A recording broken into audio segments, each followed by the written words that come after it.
guys, welcome to my vlog. So today I'm going to be doing okay guys, I'm just in my room and I don't have a vanity dresser or table. I actually started when I was thinking of this vlog, sabi ko kailangan ko yata talaga bumili na ng dresser para naman I have a proper place for these things for you guys.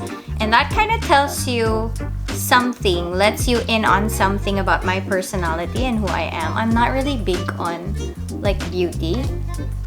This was actually a very late thing that developed in my life. So late bloomer ako when it comes to skincare, tsaka yung mga makeup, and I'll tell you all about that because I'm gonna give you a little bit of my history, my beauty journey. How did this start for me? Where did my notion of beauty come from? And I would like to invite you guys also that as I talk, maybe you'll think of some things, jot it down, and I have a surprise for you actually by the end of this video. So stay tuned. It has something to do about your own beauty journey as well. So just stay tuned. Tapusin niyo tong vlog na to. And while I do my makeup, I'm gonna share my own beauty journey with you guys. I have here like some products and this is not a sponsored post, okay? What I'm going to share with you is like mga brands talaga na ginagamit ko. I will not lie that some of these I bought, some of them were given to me. I don't really like using harsh or strong light when I do my makeup because I always just do the natural makeup, and when it's glam time, I always go to someone na lang for that. The theme of this whole thing is like all natural kasi yun talaga yung gusto ko. And yung gusto ko, malaki yung kinalaman nun sa beauty journey na i-share ko sa inyo. So, let's start! Kailangan ko ba ng ano? Kasi usually, naglalagay ako ng concealer. So, kung concealer muna, this is what I would use. Ito yung tried and tested ko. It is actually a spot corrector. Pero, it really works well for me as a concealer. Yan, konti, dab-dab lang, ganyan. Ano ba yung notion ko ng beauty? Tapos, it's an interesting question, by the way, to ask yourself. Kasi, pag-search ka sa memory mo, meron ka bang yung very first time mong naisip na, ito yung maganda, or ito yung maganda sa akin, or uy, ang ganda niya, ganyan.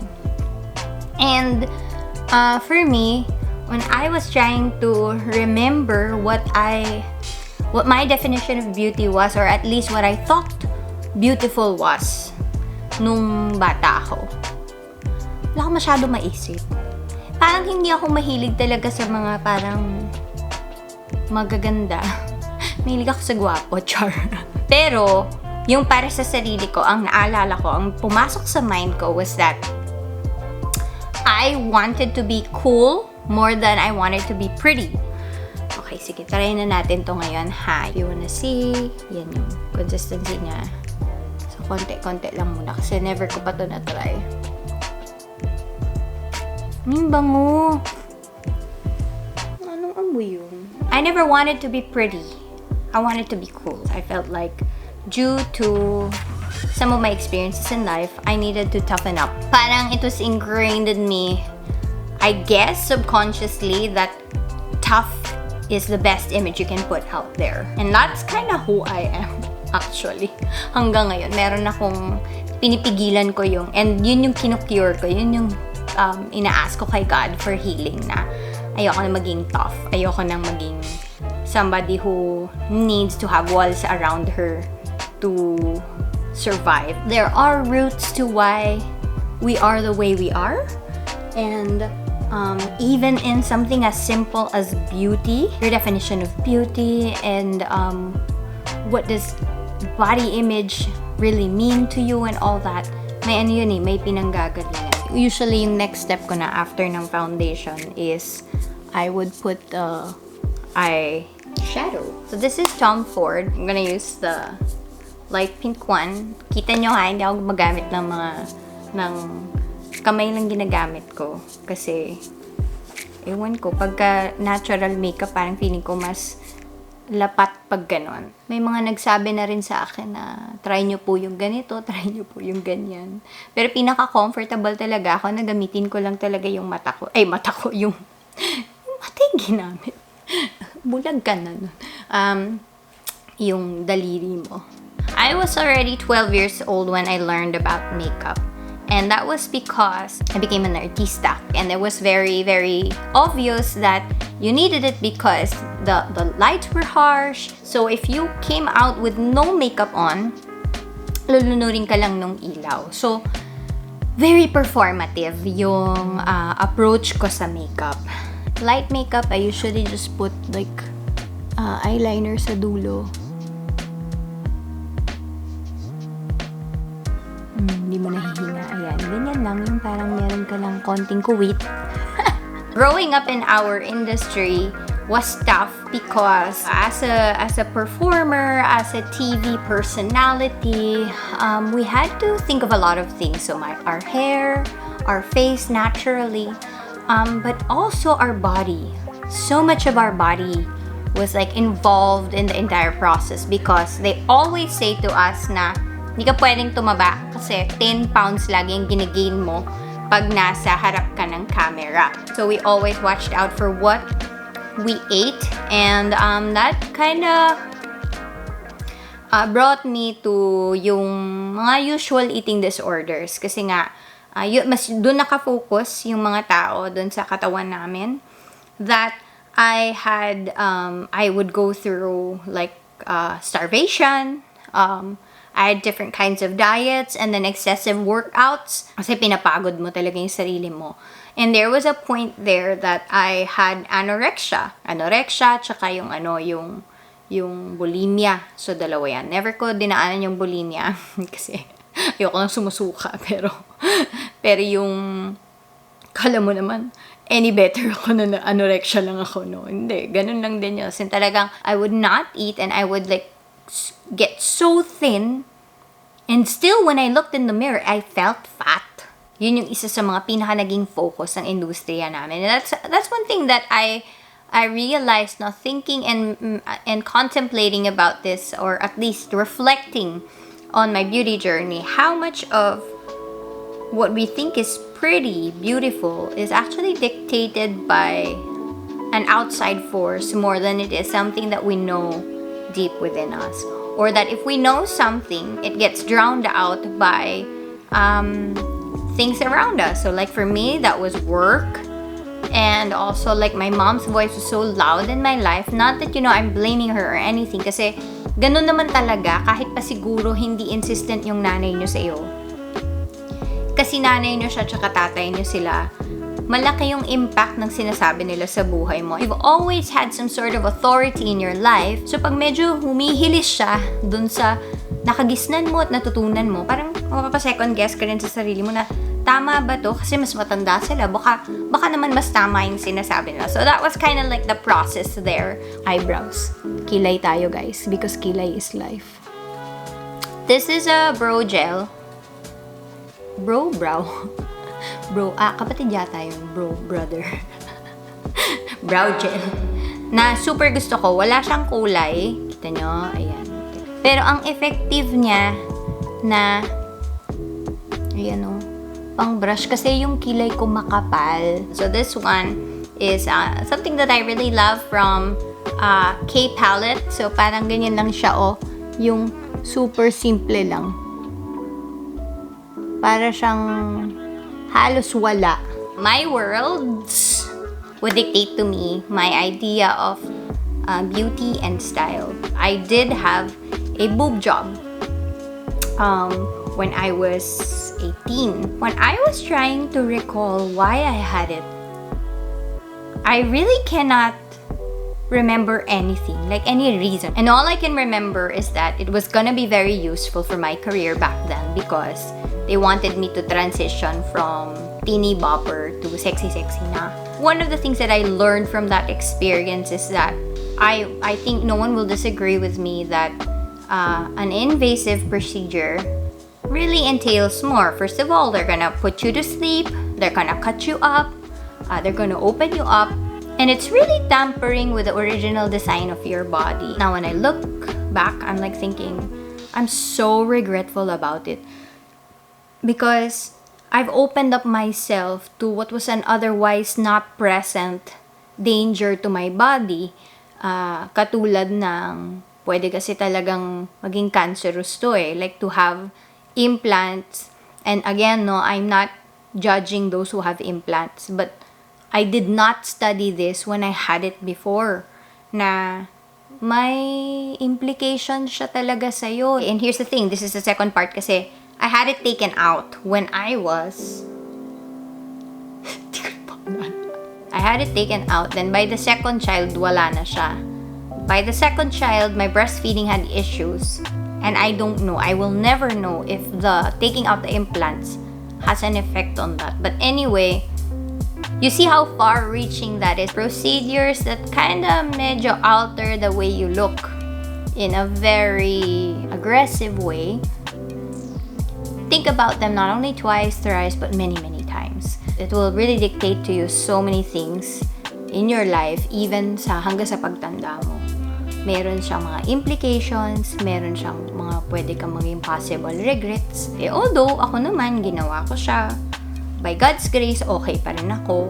So, may grasya naman din talaga yung Diyos. Pero kung kaya nyo nang maging preventive, prevent na natin, di ba? Kaysa naman na magsisipa tayo sa huli. So, next, ang dami ko ng kwento, hindi pa ako nakaabot sa yung next ko. Ito na, curl lash. Usually, nagpapaano ba yung...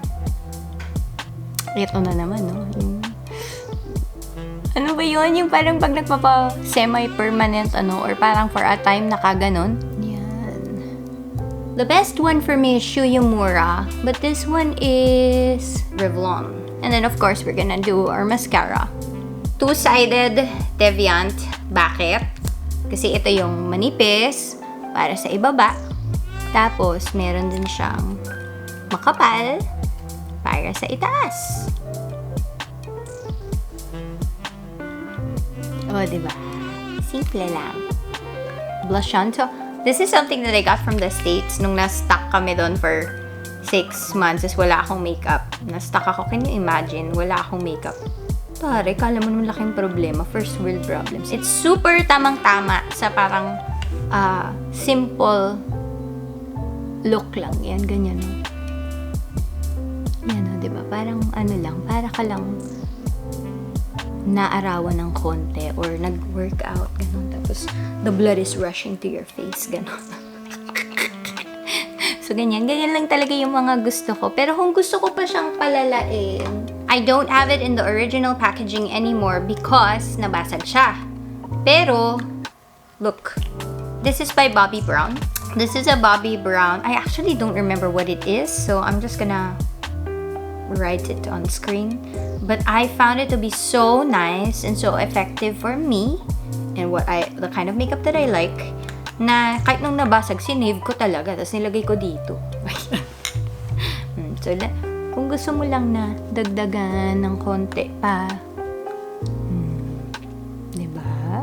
Parang, beach lang tayo, ganyan.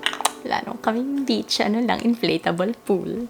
Nung mga 20s ako, I began noticing things about me that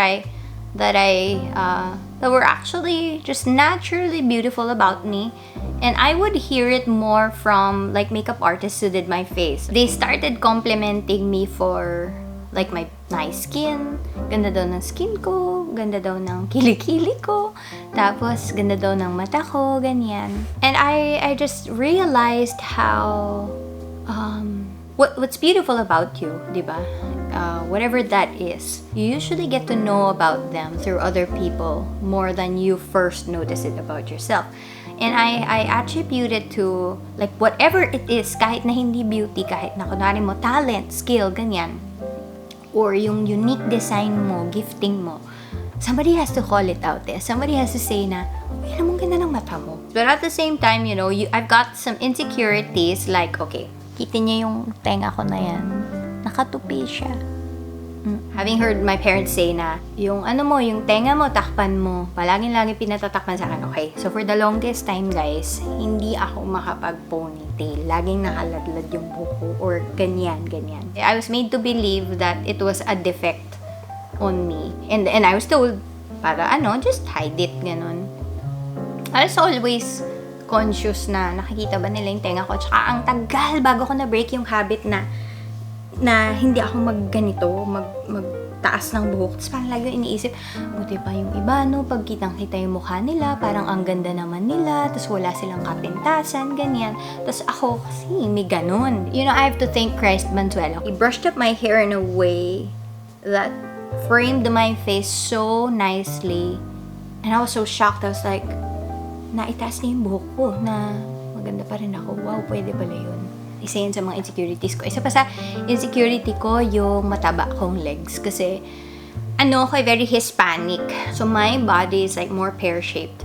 And, of course, no, lahat tayo dumaan dyan. Yung mga ting-ting na models. Yan, sila Kate Moss, ganyan. Parang pagkabuto lang yung pinaka-asset mo, pasok ka na. Sana pala kalansay na lang ako, ganun. And then, eventually that got cured. One is because, there were more styles available nowadays na, lalo na, no, lately, more styles that accommodated our body type. Let's face it, there is a way of dressing up and making yourself look nice and pretty. May paraan para pumangit ka. Piliin mo talaga yung mga nakakapangit sa'yo. Di pa pangit ka, di ba? Okay, so, ito na nga yung, yung look ko. Tapos, magle-lipstick lang ako. So, I just wanna show you this. This is the lip glow oil of Dior that I got from the States. Parang lang siya, yung normal na, wala lang, ganyan. So, pag nakikipag-usap ka, siguro parang parang isda, no? But, I also ordered some things from Happy Skin. Ay, ang sarap.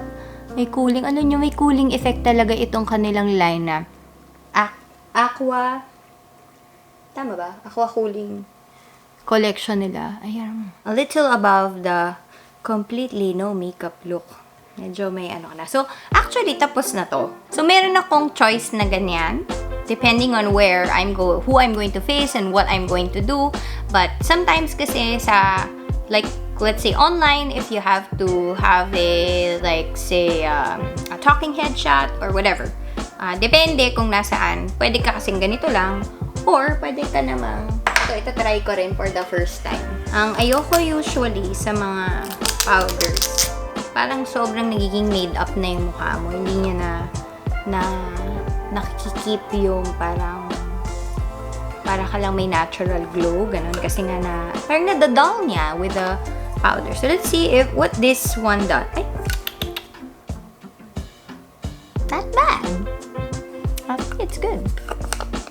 Yeah, tapos kasi eventually din naman magiging oily ka. Wala ka naman ding choice dahil napaka-humid dito sa bansa natin. I actually shared with you my no makeup look. Yeah. Sa beauty journey ko rin kasi, you have to understand that I existed in a time where there were certain representations for certain types of beauty. Hindi uso ang mga Japanese looking, Chinese looking noon. I never considered myself pretty. I never considered myself beautiful. For me, I always dumbed that down because back then, the overwhelming standard of beauty that the world has, chosen for itself was yung medyo mas western. Hindi talaga eastern. So, may mga ganun ko na parang, sana naman, naging mas more Hispanic na lang yung itsura ko. Hispanic naman yung katawan ko. Sana, dinamay na rin yung mukha, di ba? Parang ganun. So, very ridiculous thoughts. But also very real in the sense na, ganun talaga. Pag nadadala ka talaga ng sinasabi ng mundo, ma-dictate din niya kung paano mag-run yung thoughts sa mind. One of my, my goals in life also, to be a representation, whether it be small or big, in whatever way, diba? Kung merong makaka-identify sa isang katulad ko, lalo na sa beauty, na parang, uy, medyo kamukha ko siya, ganyan. Na hindi na parang makita nila ako as maganda, pero ma-affirm lang sila na, alam mo, hindi lang iisa ng itsura ang lahat ng tao dapat. Not being mayabang or anything, but being affirmed na, this kind of beauty is also from God. I marvel at how different we all are, but we are all made to be beautiful just the same. So ngayon naman nasaan na ako? Hindi ko alam kung dahil 40 na ako. Mas marami na rin nangyari sa buhay ko na hindi na talaga ako tinatamaan ng definition ng mundo pagdating sa beauty and body. I'm trying to be careful also, although I have boys, but this is how I want to lace my words with grace also, because people around us, especially the ones who are just forming their minds, kids, teens, I want to be very, very careful about what I say, because it has a capacity to shape the way they think. And sometimes, even if we don't really mean it or we don't want them to go that way, our words have power. Sabi nga nila, diba? Words can shape worlds or can make worlds. So I really want to be careful about what I say, even on social media, lalo na pagdating sa katawan tsaka sa mukha, sa beauty. I want to be careful to always give a dose of encouragement, hope, reality, and an appreciation of self. Minsan din kasi, may mga, like ako, kahit ako, pinopost ko as an influencer, I feel like sometimes people think na you must look that way, or you must have this and get that for you to be okay, diba? For you to actually be seen as pretty, ganyan. So, mas yun yata yung con ng social media age na sobrang image-driven lahat ngayon, and it far extends into other things, not only to your face and to your body, but also even where you live, where you go, the things you have, diba? Na parang, buti pa siya may ganun, at saka baka dapat ganun para maging okay akong tao. At the end of the day, beauty, body image, all of that boils down kasi to identity. Ano yan eh? It's a question of who you are. And so, right now, where am I? Okay. I think that I'm in a very healthy place in my life when it comes to body and beauty. When I had my boobs taken out, parang isa sa mga unang thoughts ko, naalis na yung hindi ako. Sinasabi na ng nanay ko na, ang likod-likod mo, ang kiti-kiti mo. And now, fast forward to now, I'm like, kaya naman pala hindi malaki yung boobs ko, di ba? Kasi kung malaki yung boobs ko, ang hirap-hirap kayang gumalaw at maging kiti-kiti. So parang I understood my design. They were teasing me that I was a bit flat-chested, but to be flat-chested was actually something that fit my personality the best. And so, like, all of these things, even yung aking no makeup look. Why did I like that? It was because it's the easiest to do. I always liked the style and the makeup that would be easiest to do, fastest to do. And that was because I'm a very active person. Malikot ako. Tsaka mahilig ako sa outdoors na parang hindi talaga bagay na makapal yung makeup ko. And why am I telling you all of these things? It's because I feel like I've found peace when it comes to my own preferences, when it comes to beauty, style, image, because nakilala ko yung sarili ko. I think one step to get there, to like your own beauty journey of finding the peace in what God has given you, is to also know your design. Ano ka ba talaga? Parang, ano ba yung mag-fit sa personality mo na klase ng makeup, klase ng damit? Kasi doon ka lang din magkakaroon ng peace. And see if you're drawn to a certain type of person and why you're drawn to that. We're all evolving, it's all changing. Then there are also like things that influence our style, like maybe adulting, being married, having children. So having children is also kind of dictated to me or told me about the way I should view myself and my body, because this is no longer just a body that's completely mine, but it has been the house of my two kids. It has been the house of my two kids for 9 months each. The reality of life that, aging is a wear and tear process. There are things that would really be worn down about you already, and they would tear away as time goes by. But all I can say is that does not speak for your heart, your emotions, your spirit. Napakadaling maging maganda outwardly, outward appearance, kapag youth is on your side. Habang tumatanda ka, it's gonna be a different ballgame.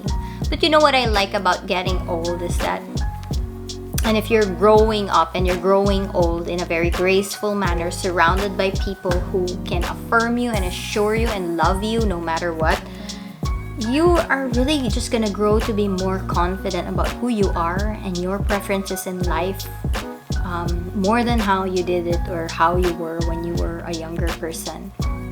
And I think that's really a natural flow of life na habang tumatanda ka, mas nakikilala mo yung sarili mo, mas nagkaka-peace ka rin tungkol sa sarili mo. One is like take captive of every thought that comes into your mind about beauty.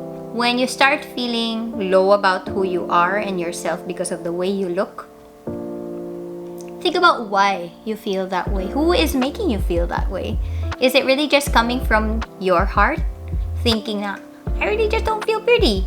Or is there a reason behind that? Is there a definition that is working behind the scenes na nagsasabi sa'yo, ito kasi dapat yung itsura mo eh. Dapat hindi ka, mali ka for looking that way. Now, who is saying that, right?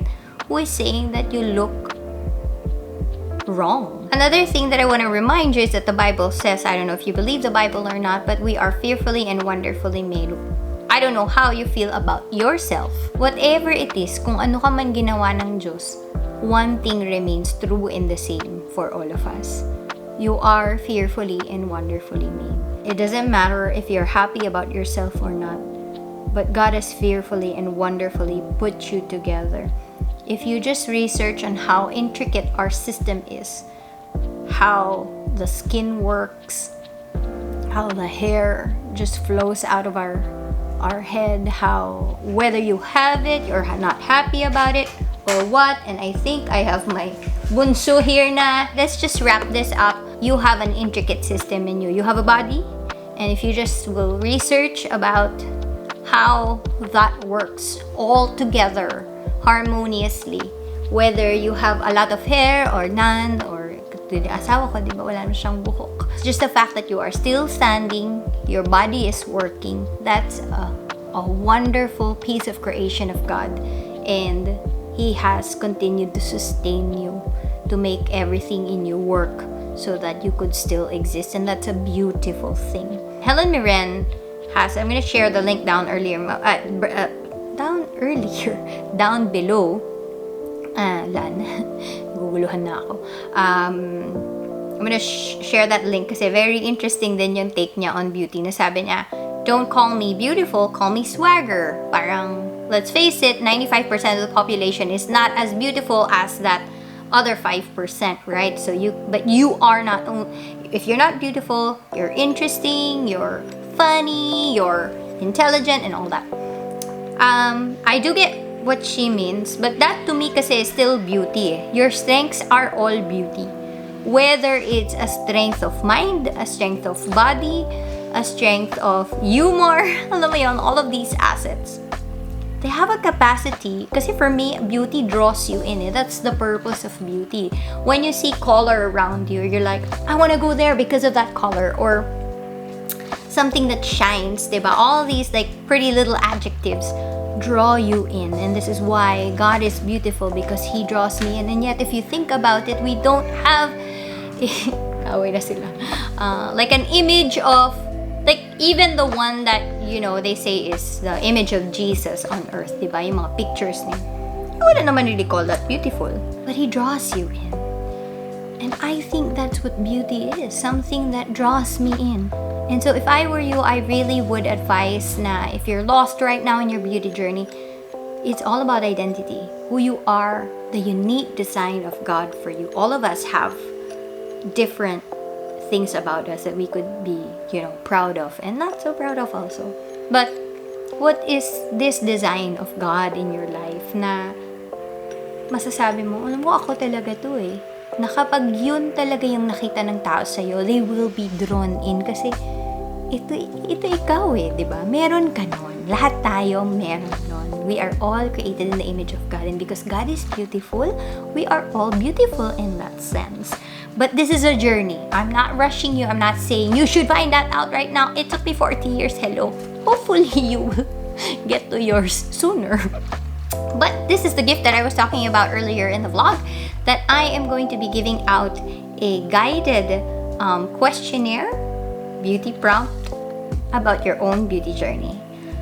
So I'm gonna have a link down below, and you're gonna be able to download this, and you can answer it for yourself if you really are in the mood to know, saan nga ba nanggagaling yung mga idea ko ng beauty? And maybe it'll help you, diba? Figure out who you are, why you like this certain style, why you don't like that style, and all that. I'm looking forward to hearing your stories. Thank you for hearing mine. Alright guys, thank you. I'll see you again on the next vlog. Hindi ko matiis. Gusto ko na siyang gamitin. Subukan natin. Tinanggal ko. Hindi dapat ganyan magtanggal ng lipstick, sa totoo lang. Kaya lang, may mark na eh, no? But tingnan natin kung merong effects pa rin. Huh?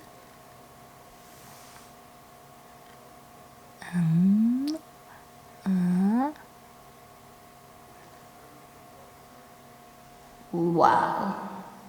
Wow, talaga nagsabi ng wow. Alright, I love you, BLK.